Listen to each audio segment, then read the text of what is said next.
One of the most important rules that I've learned in high school is that having enemies is one of the worst things that can happen in your social life. Even worse is if your enemies are people you see and meet every day, like teachers or colleagues, or even parents in some cases.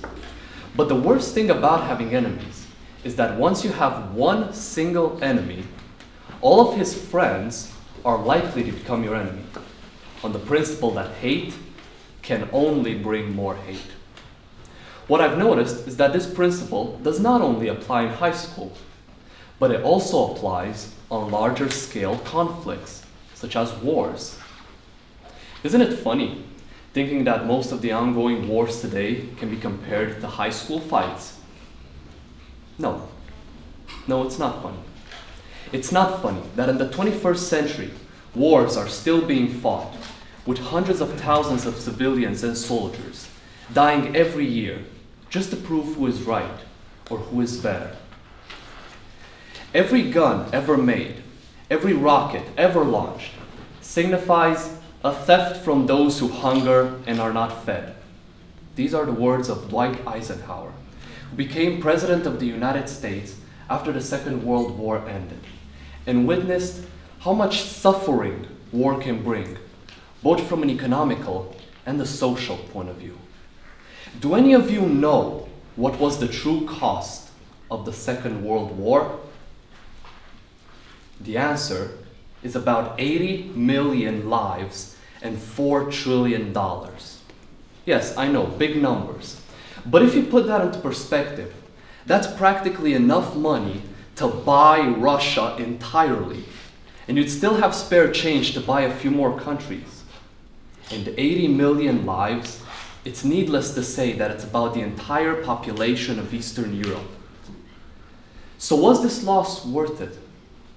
On one hand, some people argue that the Second World War was a necessary war, or a war in the name of democracy.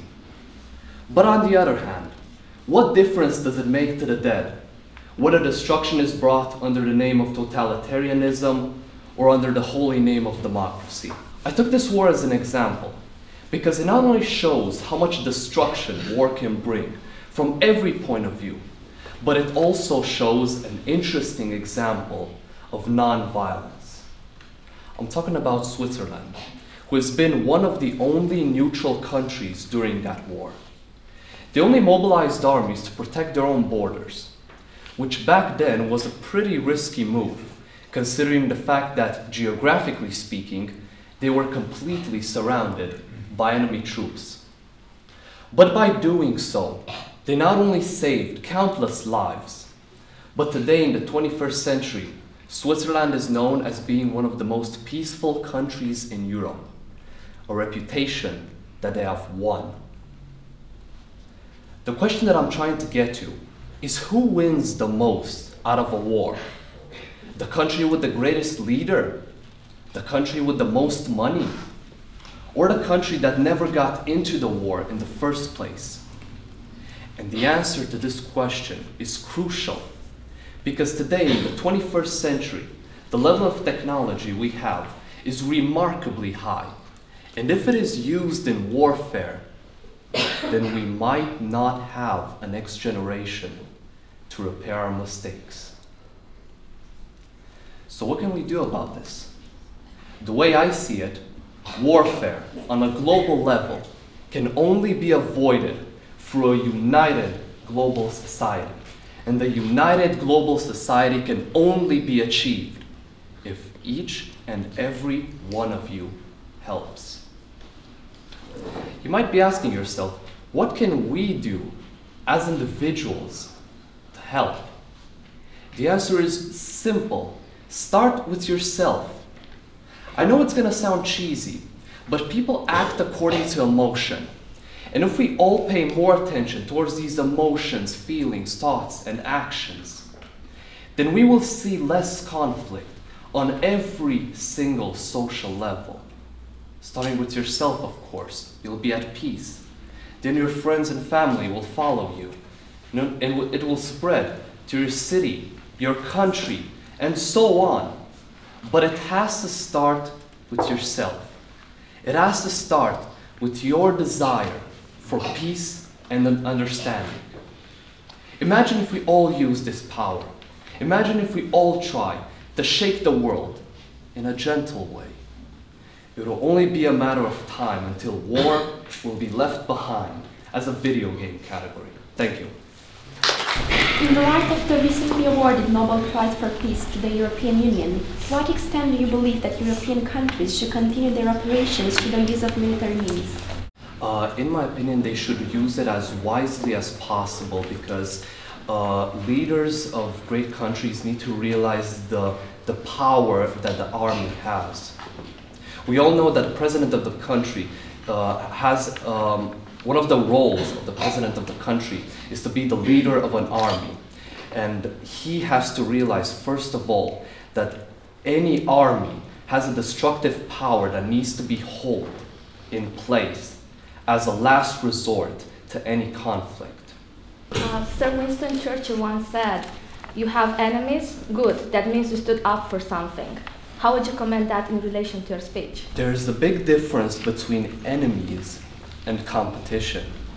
Say, for example, you participate in the National Public Speech competition and you want to compete with other people. Nobody here is my enemy. Everybody here is competition. I compete with you and everybody else, but nobody here is my enemy. So competition is good, but enemies, people that you hate and ruin your day just by seeing them, that I do not think has any good in. Are you aware of the fact that sticks in a bundle are unbreakable is exactly what the fascists were teaching in the 1920s? What Mussolini said, it looks very generous, wonderful, but it depends how you use it. Because that's the meaning of their whole idea of being all joined together, being very strong together. How would you fight, or how would you prevent such an interpretation of this very famous but historically compromised idea? The difference is that the fascists and the communists imposed themselves upon the people. I'm just a simple man that tries to transmit a message. And all I want to do is send a message of what I see as being the best way of communication with people. I'm not imposing myself, I'm not giving orders to absolutely anybody. And I don't want anything that I say to become as a form of law over other people. I'm giving an option to people that I consider as being good. And if people follow it because they want to and because they feel that that is the path towards progress, then I consider that I've done my job. So, unfortunately, we cannot divide the world into good and evil. What happens when you have conflicting ideologies? Communism is not inherently evil, but it is a conflicting ideology with democracy. What happens when you can't really say and put people into certain categories and you have ideological conflicts that prevent any sort of cooperation? No ideology ever is perfect. No group that has ever existed has ever had perfect members or perfect ideas. The same way goes for elections in a country. There is no party that has the best solution for a country. The best solution that I am seeing, no, let me rephrase that. The most logical path that I am seeing is that every ideology and every party is correct and wrong, at least at some extent.